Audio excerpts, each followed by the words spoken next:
नमस्कार साथियों, मैं अभिनय दीक्षित आप सभी का एग्रीकल्चर जीके के इस ऑफिशियल प्लेटफॉर्म पे हार्दिक स्वागत करता हूं। आज की इस वीडियो के माध्यम से मैं आप सभी लोगों से ओडिशा फूड सेफ्टी ऑफिसर का जो वैकेंसीज आउट हुआ है, इसमें जॉब मिलने के बाद आपको सैलरी क्या मिलेगी, इसके अलावा फूड सेफ्टी ऑफिसर का जॉब प्रोफाइल क्या होता है, आपको वर्क क्या करना रहता है, आपको कहाँ पे वर्क करना रहता है, इसके अलावा फूड सेफ्टी ऑफिसर को क्या क्या पावर्स मिलती हैं, इसमें आपका प्रमोशन कैसे होता है, कंप्लीट जानकारी आज की इस वीडियो के माध्यम से डिस्कस करने वाला हूं। चलिए स्टार्ट करते हैं वीडियो को और जानते हैं ओडिशा फूड सेफ्टी ऑफिसर के बारे में कंप्लीट इंफॉर्मेशन। वीडियो में आगे बढ़ने से पहले मैं आप सभी को अपने ऐप के बारे में इन्फॉर्म करना चाहूँगा। ओडिशा फूड सेफ्टी ऑफिसर का कंप्लीट बैच और मॉक टेस्ट अफोर्डेबल प्राइस पे आपको हमारे ऐप पे मिल जाएगा, आप जा करके चेक कर सकते हैं। बाकी बहुत सारा फ्री नोट्स मिल जाएगा, प्रीवियस ईयर पेपर मिल जाएंगे, सिलेबस मिल जाएंगे, तो ऐप को इंस्टॉल करें और इन फीचर्स का आप लाभ ले सकते हैं। Odisha food safety officer exam की तैयारी के लिए हमारे official YouTube channel agriculture GK को सब्सक्राइब करें, नोटिफिकेशन बेल को ऑन करें। इसके अलावा अगर आप उड़ीसा में आने वाले फूड सेफ्टी ऑफिसर एग्जाम की तैयारी करना चाहते हैं तो आप इस बैच को ले सकते हैं। ये आपका मोस्ट अफोर्डेबल और बेस्ट बैच है, जिसमें आपको कंप्लीट सिलेबस का जो भी आपका टेक्निकल सिलेबस रहेगा उसका वीडियो क्लास मिल जाएगा। इसके अलावा मॉक टेस्ट मिल जाएगा, क्लास नोट्स रहेगा, ई बुक रहेगा, व्हाट्सएप पेड ग्रुप में आपको एक्सेस मिल जाएगा, प्रीवियस ईयर के पेपर्स मिल जाएंगे। तो इस बैच को आप एग्रीकल्चर जीके ऐप को इंस्टॉल करके हमारी वेबसाइट agriculturegk.in पर जाकर के बाई कर सकते हैं। डेमो क्लास आपको वेबसाइट पर मिल जाएंगी, आप जाकर के चेक कर सकते हैं। चलिए स्टार्ट करते हैं। आपका सबसे पहले हम बात करते हैं कि जो आपका ओडिशा में फूड सेफ्टी ऑफिसर है, इसमें जॉब मिलने के बाद आपको सैलरी क्या मिलेगी। बात कर लेते हैं सैलरी के बारे में। यहाँ पे आप देख सकते हैं इस सैलरी स्लिप के माध्यम से मैं आपको कंप्लीट इन्फॉर्मेशन देने वाला हूँ। जैसा कि आपने नोटिफिकेशन में देखा होगा, आपका जो सैलरी है उसमें क्या लिखा हुआ है, लेवल जो आपका पे लेवल है वो आपका 9 रहने वाला है यहाँ पे। इसके अलावा जो आपका ORSP 2017 मैट्रिक्स है, इस बेसिस पे आपको सैलरी पे की जाएगी, पे लेवल 9 रहेगा। इसके अलावा जो आपका ORSP 2017 है, इस बेसिस पे आपको सैलरी पे की जाएगी। और उड़ीसा में आपका जो है सेल 1 में एंट्री लेवल पे जो आपका ORSP 2017 है, इसमें लेवल 9 पे जो सैलरी मिलता है, पे बैंड रहता है, उसकी अगर बात की जाए तो वो आपका रहता है 35,400 से 1,12,400 रुपये पर मंथ। यानी कि आपकी जो सैलरी की रेंज रहेगी वो आपका ये रहने वाली है 35,400 से 1,12,400 रुपये पर मंथ। अगर बात की जाए इनिशियल एंट्री लेवल पे आपको सैलरी क्या मिलेगा, तो एंट्री लेवल पे जो आपका जब आप जॉब मिलेगी आपको, तो बेसिकली जो आपका बेसिक पे रहेगा, बेसिक पे की अगर बात की जाए तो वो आपको मिलेगा 35,400 रुपये यहाँ पे। इसके अलावा जो आपका डियरनेस अलावेंसेस है, महंगाई भत्ता है, जो कि आपका 58% आपको मिलेगा यहाँ पे, जो कि आपका बनेगा लगभग जो है 20,532 रुपए के आसपास। इसके बाद आपका आता है HRA हाउस रेंट अलावेंसेस, जो कि आपका मिलेंगे आपको 10% के बेसिस पे, जो कि आपका बनता है लगभग 5593 रुपए के आसपास। तो ग्रॉस सैलरी जो आपको यहाँ पे मिलने वाली है फूड सेफ्टी ऑफिसर में, वो आपका स्टार्टिंग में 61,525 रुपीज़ मिलने वाली है ग्रॉस सैलरी। अब कुछ कटौतियाँ भी होती हैं। कटौतियों में बेसिकली आपका जो NPS होता है वो कटता है। NPS जो रहता है ये आपका बेसिक जो सैलरी होती है, बेसिक पे होता है, उसका कटता है 10% का, प्लस जो आपका DA होता है उस बेसिक पे प्लस DA, इसका जो 10% रहता है वो कटता है आपका NPS। यानी कि आपका जो NPS है वो कटेगा कितना, 5593 रुपये। तो इन हैंड सैलरी की अगर बात की जाए तो इन हैंड सैलरी जो आपको मिलने वाली है स्टार्टिंग में फूड सेफ्टी ऑफिसर की जॉब में, वो आपका 55,900 रुपये मिलने वाला है। तो स्टार्टिंग में आपको कितना पे मिलेगा, 55,900 रुपये आपके अकाउंट में ट्रांसफर होगा। ये आपको स्टार्टिंग में सैलरी मिलने वाली है as a OSSC food safety officer. मुझे उम्मीद है कि इसके माध्यम से आपको सैलरी क्या मिलेगी इसका आइडिया मिल गया होगा। अब चलिए हम आगे बढ़ते हैं। आगे आपका बात कर लेते हैं कि जो फूड सेफ्टी ऑफिसर होता है इसको वर्क क्या करना रहता है। बेसिकली जॉब प्रोफाइल क्या रहता है, जॉब प्रोफाइल की बात कर लेते हैं। तो जो आपका फूड सेफ्टी ऑफिसर होता है उड़ीसा में, इसकी अगर बात की जाए तो पहला वर्क क्या रहता है, बेसिकली यहाँ पे आपको क्या वर्क करना रहेगा, आप जो है जो फूड शॉप्स हैं, होटल्स हैं, रेस्टोरेंट हैं, फैक्ट्रीज हैं और वेयर हाउसेस हैं, उनकी इंस्पेक्शन कर सकते हैं, उन पे विजिट कर सकते हैं, ये आपको वर्क करना रहेगा। दूसरा क्या है, आपको जो है वहाँ पे साफ सफाई कैसी है, और इसके अलावा आपका वहाँ पे जो भी चीज़ मैन्युफैक्चरिंग हो रही है वो चीज़ साफ सफाई से हो रही है नहीं हो रही है, इसकी आपको जांच करना रहता है। नेक्स्ट क्या है, आप जो है मिल्क के, ऑयल के, स्पाइसेस के, स्नैक्स के फूड सैंपल ले सकते हैं लैब में टेस्टिंग करने के लिए, ये आपको काम करना रहेगा। नेक्स्ट क्या है, आपको FSS एक्ट जो है, इसके जो रूल्स हैं, फूड रूल्स हैं, वो पूरी तरीके से जो फूड कंपनियां हैं या आपके होटल्स हैं, रेस्टोरेंट हैं, शॉप्स हैं, वो फॉलो कर रही है नहीं कर रही हैं, इसको आपको इम्प्लीमेंट करना आपका काम रहता है बेसिकली। नेक्स्ट क्या है, आपको इसका भी ध्यान रखना रहता है कि कोई भी जो है फूड को बेचने वाली कंपनी या आपका होटल, रेस्टोरेंट या शॉप किसी भी अनसेफ फूड को या एक्सपायर्ड फूड को तो नहीं बेच रही है। अगर बेच रही है तो उसको आपको रोकना, मिलावट को रोकना, और आपके अनसेफ फूड को रोकना, एक्सपायर्ड फूड को की बिक्री को रोकना, ये आपका काम रहेगा।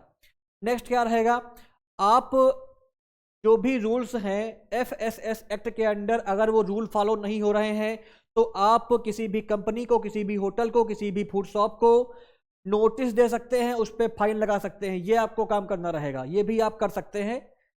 नेक्स्ट क्या है, आपको जो है जो भी आपने विजिट करी है, इंस्पेक्शन करा है किसी भी इंडस्ट्री में, मैन्युफैक्चरिंग यूनिट में, तो उस केस में आपको उसका जो रिकॉर्ड है उसकी रिपोर्ट भी आपको प्रिपेयर करनी रहेगी। नेक्स्ट क्या रहेगा, जो भी फूड वायलेशन के केसेस हैं उन केसेस को भी आपको कोर्ट में अटेंड करना पड़ सकता है।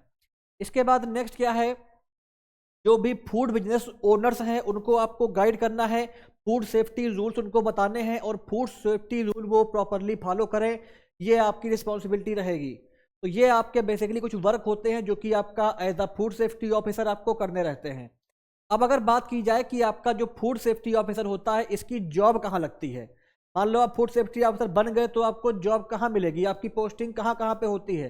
देखिए, पहला तो आपका है फूड मैन्युफैक्चरिंग यूनिट, यहाँ पे आपको जो है जाना पड़ सकता है, यहाँ पे आपको वर्क करना पड़ सकता है। दूसरा आपका है रेस्टोरेंट हो गया, होटल्स हो गए, कैंटीन्स हो गए, यहाँ पे आपको वर्क करना पड़ेगा, जा करके विजिट करना पड़ेगा। नेक्स्ट आपका आता है सुपरमार्केट और जो फूड शॉप होती हैं वहाँ पर जाना पड़ेगा आपको।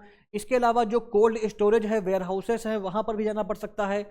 और जो भी आपके एयरपोर्ट हैं या पोर्ट हैं वहाँ पर भी जो फूड आपका बाहर से इंपोर्ट हो रहा है, एक्सपोर्ट हो रहा है, तो उस फूड को भी आपको देखना रहता है। तो बेसिकली इन प्लेसेस पे आपको वर्क करना रहता है, ये आपका जो है वर्क प्लेस हो गया। इसके बाद हम बात करते हैं कि आपका जो फूड सेफ्टी ऑफिसर होता है उसको क्या क्या पावर्स मिलती हैं। तो जान लेते हैं कि फूड सेफ्टी ऑफिसर बनने के बाद आपके पास क्या क्या पावर्स रहेंगी, क्या क्या आप कर सकते हैं। तो इसमें पहला रहेगा आपका बेसिकली जो है पावर टू इंस्पेक्ट, यानी कि आप जो है डिफरेंट टाइप की जो फूड फैक्ट्रीज हैं, होटल्स हैं, रेस्टोरेंट हैं, फूड शॉप हैं, वेयर हाउसेज हैं, इनमें आप विजिट कर सकते हो, इनमें आप जा करके इंस्पेक्शन कर सकते हो आराम से। इसके अलावा वर्किंग हावर में जा करके आप इनमें कर सकते हैं इंस्पेक्शन। साथ साथ में इनमें आप जा करके जो है हाइजीन को चेक कर सकते हैं, स्टोरेज फैसिलिटी को चेक कर सकते हैं, लेबलिंग को और जो आपकी साफ सफाई है इसको आप चेक कर सकते हैं। ये सभी आपको पावर मिलती हैं। दूसरा क्या रहता है, बेसिकली आपको power to take food sample. आप जो है फूड लेबोरेटरी में टेस्टिंग के लिए जो भी आपका मैन्युफैक्चरर है, सेलर है, डिस्ट्रीब्यूटर हैं या इंपोर्टर हैं, इनसे आप फूड सैंपल ले सकते हैं और उस फूड सैंपल की लेबोरेटरी टेस्टिंग कर सकते हैं। साथ साथ में जो भी आपका सैंपलिंग के लिए लीगल प्रोसीजर है इसको आप फॉलो कर सकते हैं, ये चीज़ें आप कर सकते हैं यहाँ पे। नेक्स्ट आपका पावर क्या मिलती है फूड सेफ्टी ऑफिसर को, power to stop sale of unsafe food. आपके पास पूरी आपको सरकार छूट देती है कि जो भी आपका अनसेफ, ह्यूमन की हेल्थ के लिए फूड अनसेफ है, उस फूड की बिक्री को आप रोक सकते हैं। अनसेफ फूड के डिस्ट्रीब्यूशन को और सेल को आप रोक सकते हैं। जो भी आपका मिलावट का सामान है, मिलावट का फूड है, उसको आप रोक सकते हो। एक्सपायर्ड या मिस ब्रांडेड फूड है, उस आइटम को आप जो है बेचने से और उसके डिस्ट्रीब्यूशन को आप रोक सकते हैं। पूरी जो है फूड आइटम को आप सीज कर सकते हैं, ये आपके पास पावर होती है। नेक्स्ट क्या है आपका power to issue improvement notice.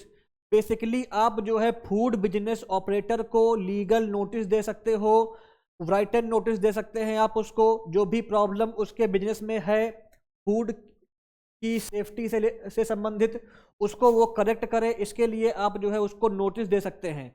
जैसे आपका पुअर हाइजीन हुआ, रॉन्ग लेबलिंग होगा, इन सभी चीज़ों के रिगार्डिंग आप उनको जो है नोटिस दे सकते हैं, ये भी आपके पास पावर होती है। नेक्स्ट क्या आपका आता है यहाँ पे basically power to recommend closure, यानी कि आप अगर कोई फूड बिजनेस है वो कुछ ऐसा आइटम बना के बेच रहा है जो आपका ह्यूमन हेल्थ के लिए, पब्लिक हेल्थ के लिए डेंजर है, तो उस केस में आप उस फूड बिजनेस को टेम्परेरी क्लोज कर सकते हैं या उसका लाइसेंस कैंसिल कर सकते हैं, या अपने सुपीरियर, जो आपका सुपीरियर ऑफिसर होता है, उससे आप बोल सकते हैं, वो लीगल एक्शन ले सकता है। ये पावर भी आपको मिलती है। इसके बाद नेक्स्ट की अगर बात की जाए तो बेसिकली नेक्स्ट पावर क्या मिलता है आपको, power to initiate legal action. आप जो है जो रूल ब्रेक कर रहे हैं, फूड बिजनेस ऑपरेटर हैं या कोई फूड की कंपनी है, कोई आपका जो भी रूल होते हैं FSS एक्ट के अंडर, अगर उन रूल को नहीं फॉलो कर रही है तो आप उन पे केस फाइल कर सकते हो, कोर्ट की प्रोसीजिंग में जो है आप हेल्प कर सकते हैं गवर्नमेंट की। इसके अलावा पेनाल्टीज लगा सकते हैं आप, ये आपके पास पावर होती है। नेक्स्ट क्या रहेगा आपका, पावर टू एग्जामाइन रिकॉर्ड।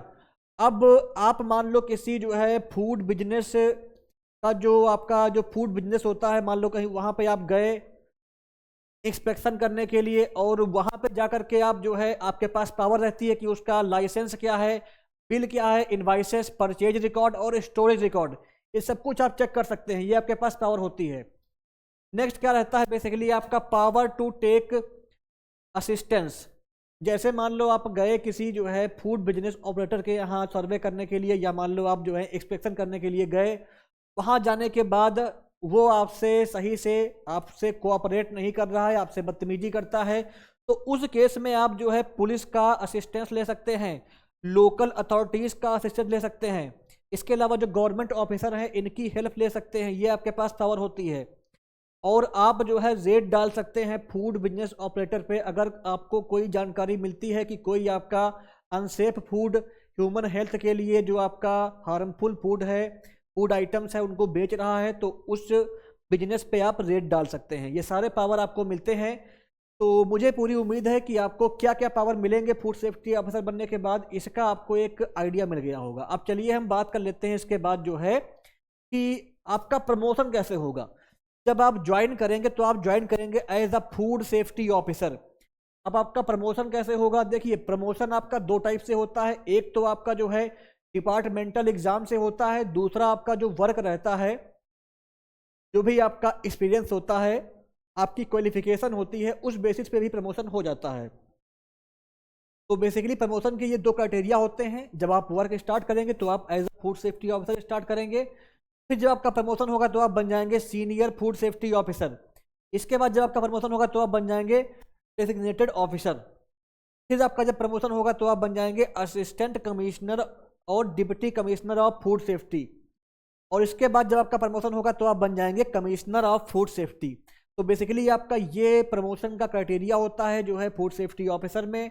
सबसे हाईएस्ट रैंक की जो जॉब होती है वो आपका होती है कमिश्नर ऑफ फूड सेफ्टी। तो बेसिकली कैसे आपका प्रमोशन होता है मैंने आपको बता दिया है। अब लास्ट में अगर आपको इस वीडियो को देख करके कुछ मोटिवेशन आया हो, आपको लगता है कि ये एग्ज़ाम आपके लिए एक अच्छी अपॉर्चुनिटी है, आपको इसकी तैयारी करनी चाहिए, तो डेफिनेटली आप हमारे इस कोर्स के लिए जा सकते हैं। अगर आपको प्रॉपर गाइडेंस चाहिए, प्रॉपर एग्जाम ओरिएंटेड कोचिंग चाहिए, तो आप हमारे इस कोर्स के लिए जा सकते हैं, इस कोर्स को एनरोल कर सकते हैं। इस कोर्स में जो भी आपका सिलेबस रहेगा फूड सेफ्टी ऑफिसर का उड़ीसा में, कंप्लीट आपका टेक्निकल पेपर का सिलेबस हम कवर करेंगे, वीडियो क्लास प्रोवाइड करेंगे, मॉक टेस्ट रहेगा आपको टेक्निकल पेपर के लिए, क्लास नोट्स रहेगा, ई बुक्स रहेंगे, प्रीवियस ईयर के पेपर्स आपको सारे मिल जाएंगे, व्हाट्सएप पेड ग्रुप में आपको एक्सेस मिल जाएगा। तो मोस्ट अफोर्डेबल प्राइस पे बेस्ट कंटेंट के साथ ही आप ये बैच बाई कर सकते हैं। डिस्क्रिप्शन बॉक्स चेक करें, वहां पे आपको लिंक मिल जाएगी, लिंक पे जाकर के आप इस कोर्स को परचेज कर सकते हैं। बाकी संस्थान के माध्यम से उड़ीसा में काफ़ी सारे सिलेक्शन हुए हैं प्रीवियस एग्जाम में, आप देख सकते हैं। असिस्टेंट सॉइल कंजर्वेशन ऑफिसर में सिलेक्शन 2025 में इन लोगों का हुआ था। ऐसे ही आपका असिस्टेंट एग्रीकल्चर ऑफिसर की पोस्ट पर सिलेक्शन हुए थे, आप देख सकते हैं 2025 में। 2024 में आपका जो है असिस्टेंट हॉर्टिकल्चर ऑफिसर की पोस्ट पे सिलेक्शन हुआ था, जिसमें से आपका all Orissa second rank, all Orissa 9th rank, all Orissa 10th rank, 11th rank, 14th rank, 15th rank संस्थान से ही कोचिंग लिए हुए कैंडिडेट की आई थी। आपका उड़ीसा में 2022-23 में असिस्टेंट एग्रीकल्चर ऑफिसर की पोस्ट पे 25+ सिलेक्शन हुए थे। इसमें से आप कैंडिडेट्स की फोटोज देख सकते हैं और इनकी वीडियोस भी आपको हमारे यूट्यूब पे मिल जाएंगी। तो उड़ीसा के डिफरेंट एग्जाम में एग्रीकल्चर जीके कोचिंग इंस्टीट्यूट ने काफ़ी बेस्ट रिजल्ट दिए हैं, काफ़ी अच्छा परफॉर्मेंस कराया है, अपने रिजल्ट के माध्यम से काफ़ी लोगों का सिलेक्शन कराया है, गवर्नमेंट जॉब दिलाई है। तो अगर आपको भी क्वालिटी कंटेंट चाहिए, आप भी उड़ीसा में 2026 में फूड सेफ्टी ऑफिसर बनना चाहते हैं, तो आप हमारे एप्लीकेशन एग्रीकल्चर जीके को इंस्टॉल कर सकते हैं और उड़ीसा में आने वाले वैकेंसीज के लिए जो भी आपके कोर्सेज हैं आप चेक कर सकते हैं, बाई कर सकते हैं। लिंक मैंने आपको डिस्क्रिप्शन बॉक्स में प्रोवाइड कर दी है, आप जाकर के चेक करिएगा, वहीं से कोर्स को बाई कर पाएंगे। इसके अलावा इसी तरह की इंफॉर्मेटिव वीडियो के लिए चैनल को सब्सक्राइब करें, वीडियो को लाइक और शेयर करें। धन्यवाद।